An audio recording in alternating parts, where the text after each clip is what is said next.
Assalamualaikum warahmatullahi wabarakatuh. Perkenalkan, nama saya Firdaus Tarikma. Saya berasal dari jurusan Hukum Tata Negara di Universitas Islam Negeri Aramiri Banda Aceh. Rating 17. Baiklah, di sini saya akan menjelaskan struktur dan pola ketatanegaraan dalam berbagai aspek. Sebelum saya menjelaskan lebih jauh dulu, sini saya menjelaskan dulu apa itu struktur dan apa itu pola. Yang mana struktur sendiri pengaturan dan pengorganisasian unsur-unsur yang saling terkait dalam suatu objek, material, atau sistem, atau objek atau sistem yang terorganisasi. Sedangkan pola itu sendiri secara umum ialah bentuk atau model yang memiliki keteraturan baik dalam desain maupun gagasan abstrak tersebut. Kan, struktur kenegaraan menurut C.V. Strong, pola, struktur, atau ketatanegaraan suatu negara dapat diketahui dari konstitusi atau undang-undang dasarnya. Sedangkan struktur ketatanegaraan menurut Maurice Duverger, yang mana 1, 2, 3, 4 terdapat 4. Yang pertama, penguasa dipilih secara bebas. Yang kedua, penguasa dipilih secara terpimpin, yaitu semua golongan rakyat dipilih dan memilih, baik itu rakyat bawah dan rakyat atas. Yang ketiga, pemilihan penguasa dilakukan secara plebiscit, yang mana artinya itu ialah calon-calon yang mengajukan diri.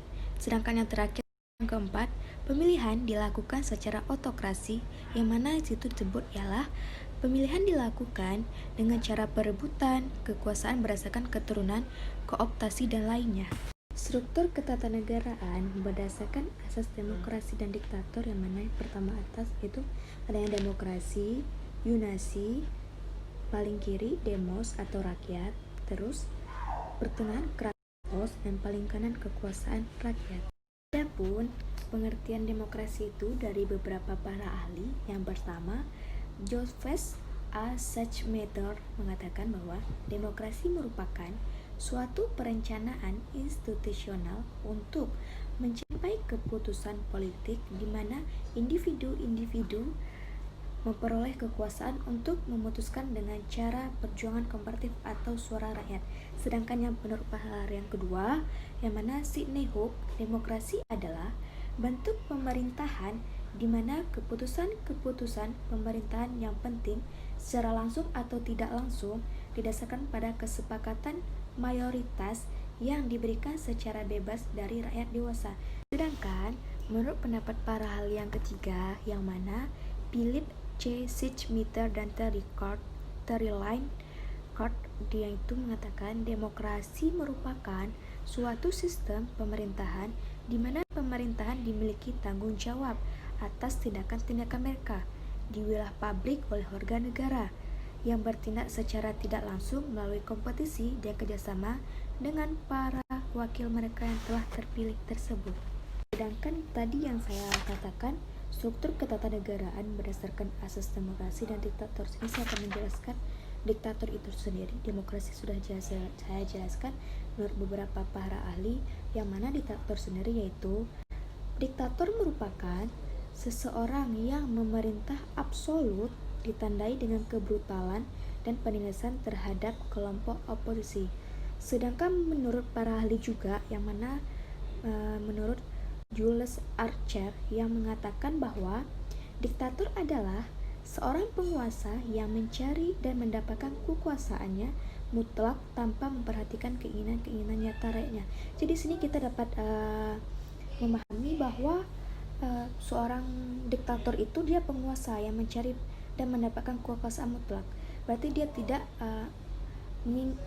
mementingkan kepentingan rakyatnya, malah diktator yang saya jelaskan tadi.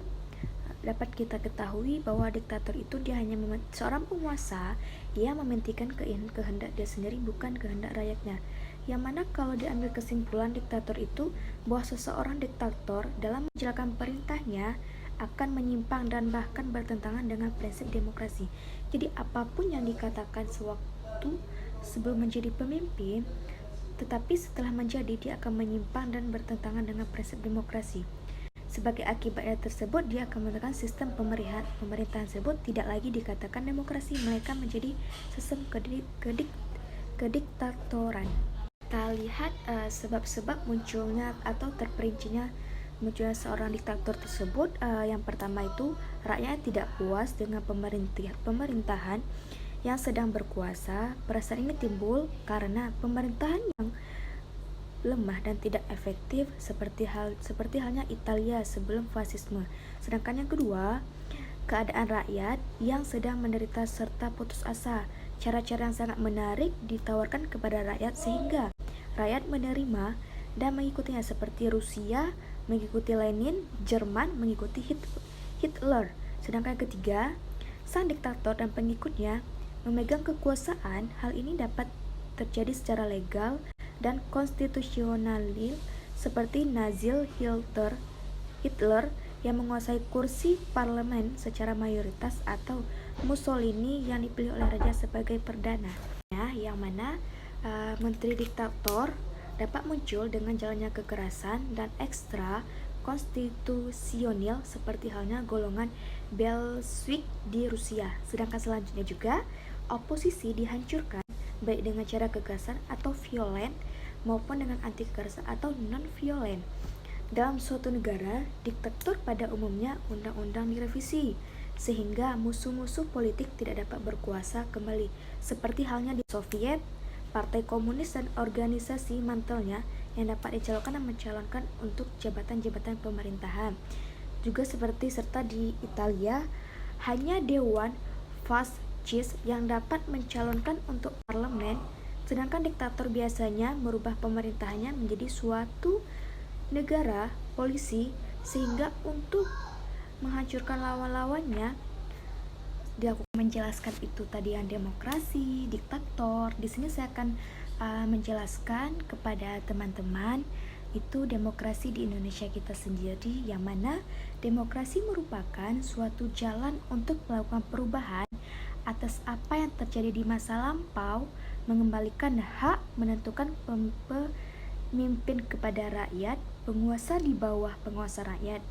Dalam sejarah ketatanegaraan Republik Indonesia yang lebih dari setengah abad, perkembangan demokrasi mengalami fluktuasi atau pasang surut, yang mana masalah pokok yang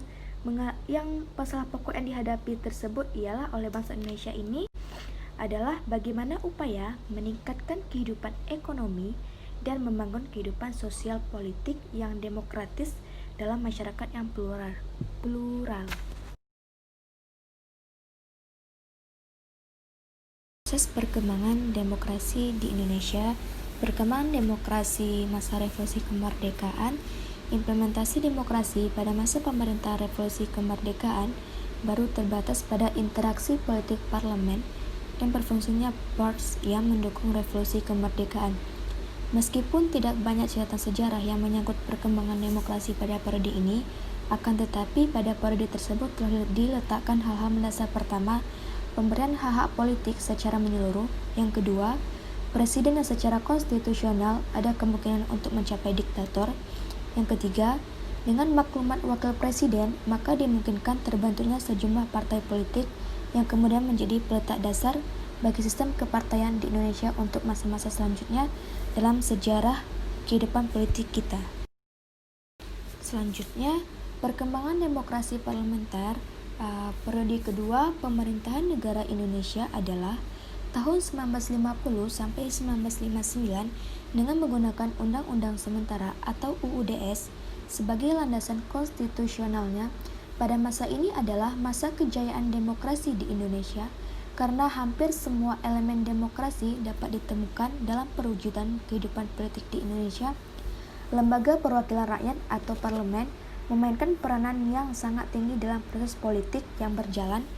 Perwujudan kekuasaan parlemen ini diperlihatkan dengan adanya sejumlah mosi tidak percaya kepada pihak pemerintah yang mengakibatkan kabinet harus meletakkan jabatannya. Sejumlah kasus tersebut jatuhnya kabinet dalam periode ini merupakan contoh konkret dari tingginya akuntabilitas pemegang jabatan dan politisi. Ada hampir 40 partai yang terbentuk dengan tingkat otonomi yang tinggi dalam proses rekrutmen baik pengurus atau pimpinan partainya maupun para pendukungnya. Demokrasi parlementer gagal karena satu, dominannya politik aliran yang sehingga membawa konsekuensi terhadap pengelolaan konflik. Yang kedua, basis sosial ekonomi. Perkembangan demokrasi terpimpin pada tahun 1959 sampai 1965. Sejak berakhirnya pemilihan umum 1955, Presiden Soekarno sudah menunjukkan gejala ketidaksenangannya kepada partai-partai politik. Hal itu terjadi karena partai politik sangat orientasi kepada kepentingan ideologinya sendiri dan kurang memperhatikan kepentingan politik nasional secara menyeluruh. Di samping itu juga Soekarno melontarkan gagasan bahwa demokrasi parlementer tidak sesuai dengan kepribadian bangsa Indonesia yang dijiwai oleh semangat kekeluargaan dan gotong royong. Politik pada masa ini diwarnai oleh tolak ukur yang sangat kuat antara ketiga kekuatan politik yang utama pada waktu itu, yaitu Presiden Soekarno, Partai Komunis Indonesia, dan Angkatan Darat. Karakteristik yang utama dari demokrasi terpimpin adalah menggabungkan sistem kepartaian dengan terbentuknya DPR, GR. Peranan lembaga legislatif dalam sistem politik nasional menjadi sedemikian lemah, basic human right menjadi sangat lemah. Masa demokrasi terpimpin adalah masa puncak dari semangat anti kebebasan pers. Sentralisasi kekuatan semakin dominan dalam proses hubungan antara pemerintah pusat dengan pemerintah daerah. Pandangan Asy-Syafi'i Ma'arif, demokrasi terpimpin sebenarnya ingin menempatkan Soekarno sebagai ayah dalam famili besar yang bernama Indonesia dengan kekuasaan terpusat berada di tangannya.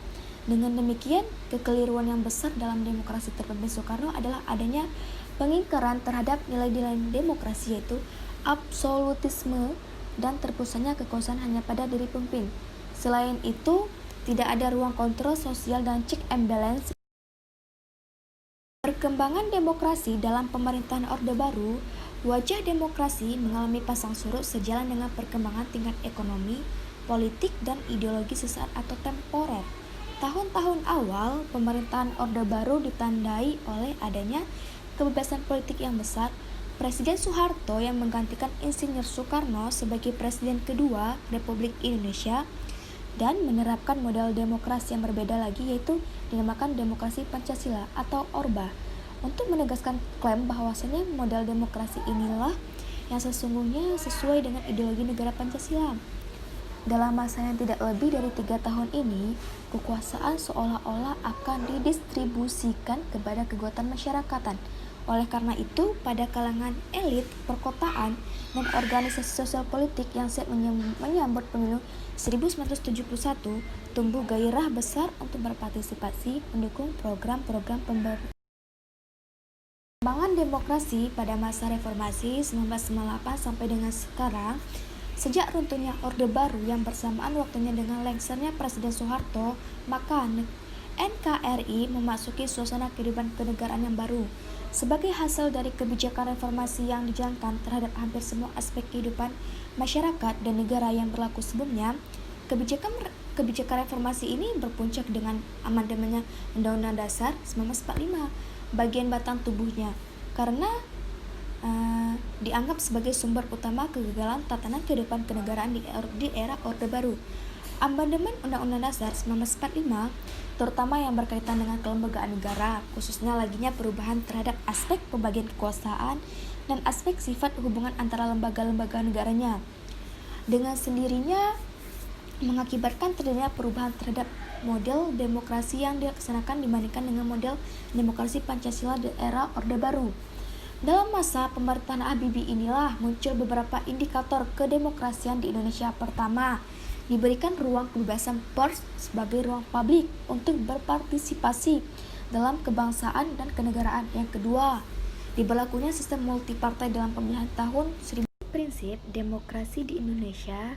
Untuk dapat melaksanakan demokrasi dengan baik, terlebih dahulu rakyat terutama pada pelaksanaan kekuasaan harus mengetahui dan memahami dengan baik prinsip-prinsip demokrasi yang sebagai berikut. Yang pertama, pemilik negara adalah rakyat, sehingga otoritas rakyatlah yang memiliki kekuasaan tertinggi. Oleh sebab itu, setiap warga negara memiliki hak untuk turut serta memilih wakil-wakil rakyat yang akan mewakilinya dalam memegang kekuasaan tertinggi.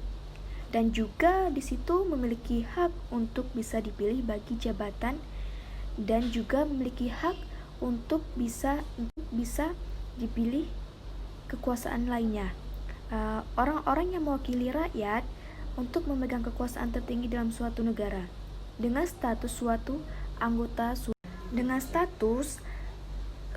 anggota suatu lembaga kekuasaan tertinggi yang lazim disebut parlemen atau lembaga legislatif haruslah dipilih melalui suatu pemilihan umum yang harus diadakan setiap 5 tahun. Dari pemaparan saya yaitu tentang struktur dan pola ketatanegaraan dalam berbagai aspek. Apabila ada kesalahan dalam saya menjelaskan materi tersebut, saya mohon maaf, dan saya akhiri. Wabillahi taufiq wa hidayah. Wassalamualaikum warahmatullahi wabarakatuh. See you.